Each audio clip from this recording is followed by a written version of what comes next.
जो कानून बना हुआ है उसको हत्याबंदी कानून कोई कहता है?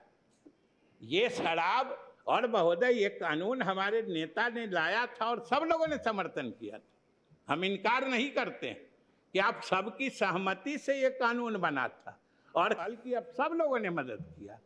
तो हम सिर्फ इतना कहना चाहते हैं कि आप भी मानते हैं कि ये चीज गलत है, कहीं पर कोई घटना घटती है, कोई नहीं आप लोग बोलते हैं कि भाई पीते क्यों हो। जिस चीज के करने से जान जा रही है और पीने से अगर किसी की जान गई है तो ये तो इस कानून का औचित्य बताता है महोदय कि पीढ़ियां बदल जाएं, लेकिन लोगों का विश्वास उस गठबंधन से हटे टूटे नहीं। ये महोदय ऐतिहासिक घटना है, आज दूसरी पीढ़ी एनडीए की आ गई। महोदय नेता प्रतिपक्ष कह रहे थे कि 5 सरकार बन गई, आपके और बातों का तो बाद में कहेंगे, लेकिन चूंकि अभी सरकार की बात है तो आपको मलाल यही न है कि सरकार पे सरकार बनती जा रही है, आती जा रही है, लेकिन आपको मौका नहीं मिल रहा है। भाई वो मौका देने का अधिकार सिर्फ एक ही को है, वो है बिहार की जनता। बिहार की जनता का भरोसा जीतिए। यहाँ पर कहने से महोदय अगर बिहार की जनता अगर इसी तरीके से समर्थन जारी रखेगी तो महोदय कोई असंभव नहीं है कि एनडीए की तीसरी पीढ़ी भी बिहार में राज करेगी। ये महोदय स्थिति है। लेकिन महोदय एक बात हम जरूर कहना चाहते हैं कि आज जहां हमारे लिए प्रसन्नता का विषय है, इस नई सरकार का गठन हुआ और श्री सम्राट चौधरी के नेतृत्व में नई सरकार बनी है, लेकिन महोदय आज इस सभा में हमें एक रिक्तता का भी बोध हो रहा है, एक खालीपन भी महसूस हो रहा है। महोदय एक दीपक जिसकी रोशनी में हम लोग लगातार चीजों को देखने के आदी बन चुके थे, जिनकी रोशनी दिखाने पर हम लोग राजनीति करते थे और शासन में भी काम करते थे, वो दीपक आज हम लोगों से दूर खिसक गया है। महोदय हम लोगों ने उनके साथ मिलके जो काम किया है और बिहार की जो तरक्की हुई है वो महोदय सब लोग जानते हैं।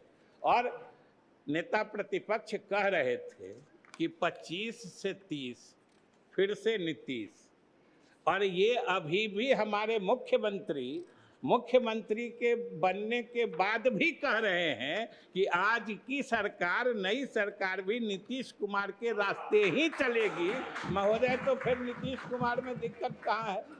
25 से 30 फिर से नीतीश, और नीतीश के ही काम, नीतीश का ही रास्ता चलेगा। ये तो हमारे मुख्यमंत्री जी ने अनेक अवसरों पर महोदय ये बता दिया है, इसलिए इसमें किसी को संशय होने की कोई आवश्यकता नहीं।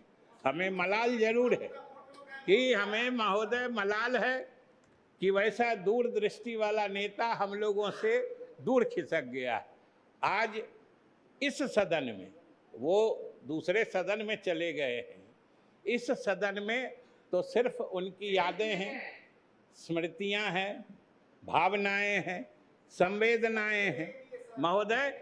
लेकिन उनकी स्मृतियों को याद करते हुए भी हम अपने नए मुख्यमंत्री जी के साथ मिलकर उनके सपनों का ही बिहार बनाएंगे।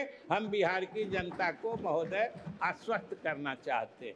और जहां तक इन्होंने कहा महोदय, जो भारतीय जनता पार्टी के बारे में शुरू से जानते थे, तो आप भारतीय जनता पार्टी इसमें लगी हुई है, ये उस दिन भी कह रहे थे जिस दिन महोदय हम लोग 43 हुए और ये 74 हुए, और ये इनकी उदारता थी महोदय। हमारे नेता ने भी, हम लोग साक्षी रहे महोदय, हमारे नेता ने भी कहा कि हमारी संख्या कम है, इसलिए आप सरकार बना लीजिए, हम लोग आपके साथ रहेंगे।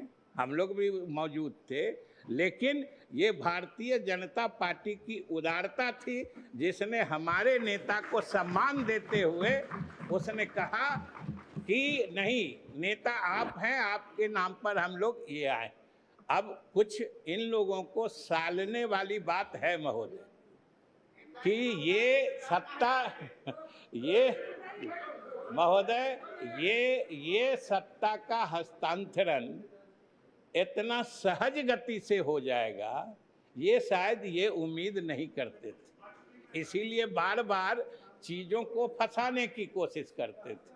महोदय, यह भी इतिहास रचेगा कि इतना सहज गति से सत्ता का अगली पीढ़ी में स्थानांतरण, ये अपने आप में मिसाल है जिसको सीमलेस ट्रांजिशन कहते हैं। ये किसी ने सोचा नहीं था, और ये हमारे नेता के उदारता का प्रमाण है कि वो बराबर कहते रहे हैं कि हमने 20 साल सेवा की है, और उनकी सेवा की गवाही पूरा बिहार दे रहा है। लेकिन अब हम इन लोगों को मौका देना चाहते हैं, ये तो उनकी उदारता है, महानता है महोदय। और हमारे नेता ने जो कहा सही बात है कि ये बात आम हम लोग जैसे, आप लोग जैसे राजनीति करने वालों के समझ में नहीं आती। हम लोगों के लिए अंतिम लक्ष्य सत्ता ही होता है। लेकिन आज सब बिहारवासी को महोदय गर्व होना चाहिए कि बिहार के राजनीति में एक ऐसा शख्स, एक ऐसा राजनेता भी हुआ जो सत्ता के शीर्ष पे पहुंच के उसे महसूस हुआ कि हमने बहुत दिन राजनीति कर ली, अब अगली पीढ़ी को मौका देना चाहिए। ये अकेला मिसाल है महोदय, ये कहीं और मिलने वाला नहीं है महोदय। और कह रहे थे, अरे हम तो कहते हैं कि भाई महोदय, आसान नहीं है छोड़ना, आसान नहीं है छोड़ना सियासत की इस बुलंदी को। हम आप तो सोच के कांपते महोदय। हम महोदय, आप जिस कुर्सी पे हैं, हम लोग जहाँ हैं, जो जहाँ हैं, अगर मालूम हो कि कल इससे अलग होना पड़ेगा, आज ही से दिल हिलने लगता है। इसलिए महोदय, आसान नहीं है छोड़ना सियासत की इस बुलंदी को। यहाँ तो फकत तसव्वुर से कांप जाते हैं लोग, केवल सोच बने उसी में दिल कांपने लगता है। लेकिन एक ऐसा शख्स भी सियासत में आया, ये महोदय आने वाला समय इतिहास लिखेगा। आने वाली राजनीतिक पीढ़ियां, नस्लें ये रश्क करेंगी, उन्हें ईर्ष्या होगी कि उनके समय में भी कोई नीतीश कुमार जैसा नेता होता जो अपने इसको वो करता महोदय। और हम लोगों ने तो महोदय कह के रखा है, हमारे मुख्यमंत्री जी ने, हम लोग तो उनके कामों को बढ़ाएंगे और हर हाल में बढ़ाएंगे जहाँ तक होगा। यही हमारा रास्ता है, उससे अलग हम कुछ नहीं करने वाले हैं, उनके नीतियों पे चलने वाले हैं।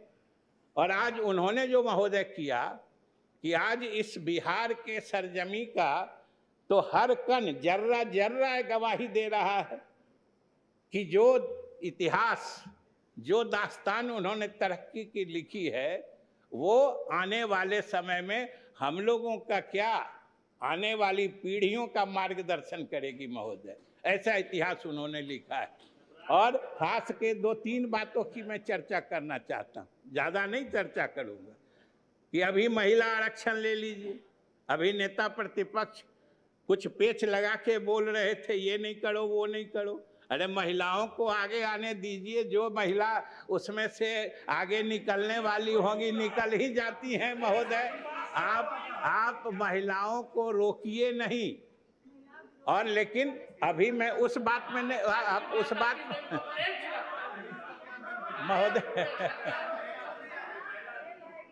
महोदय मैं अभी उस बात पर नहीं जा रहा, उस पर बाद में आऊंगा।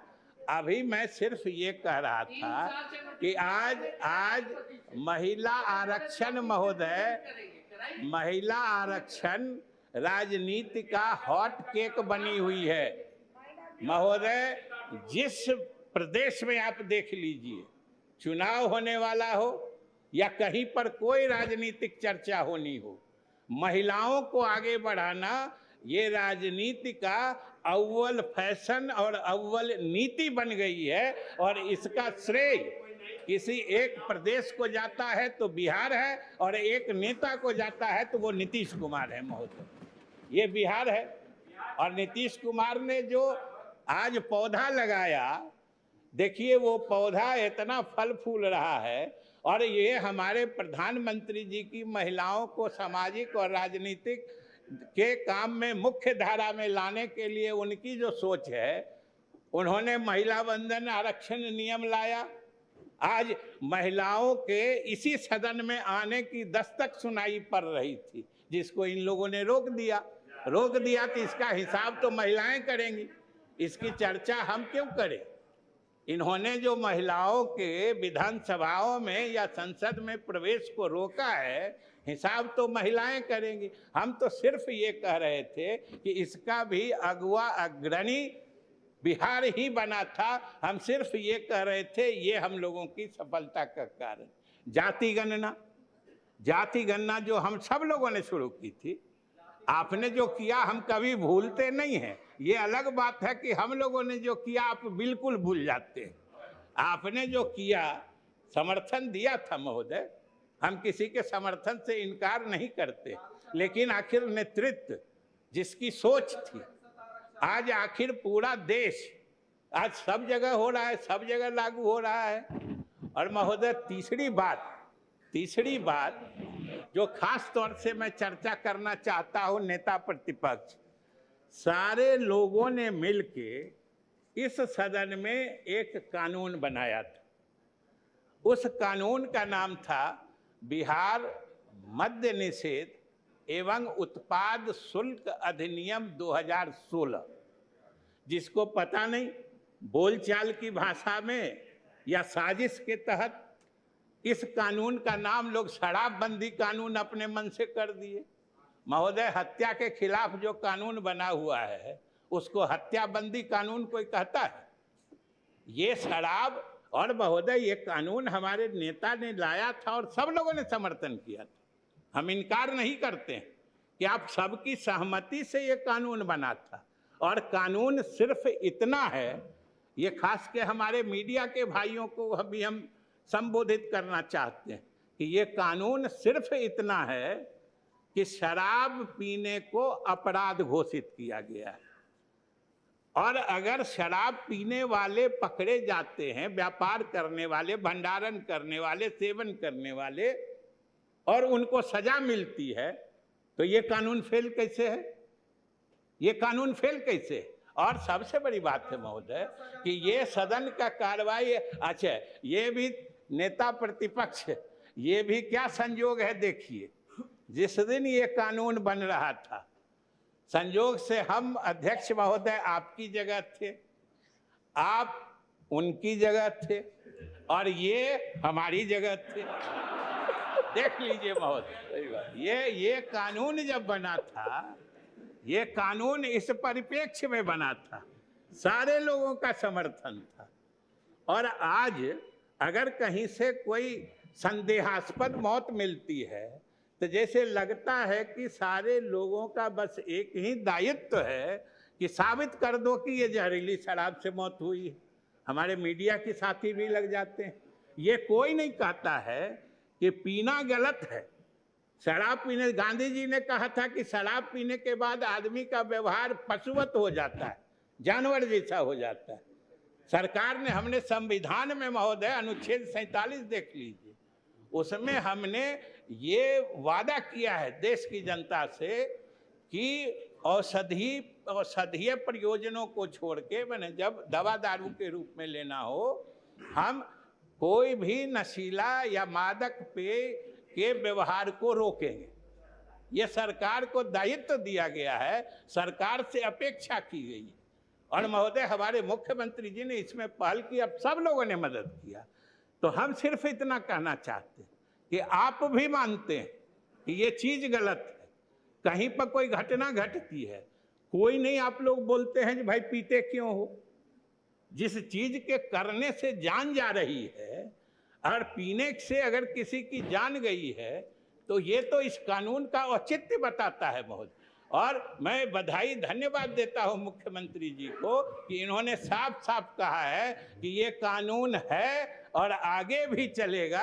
ये महोदय हमारे मुख्यमंत्री जी ने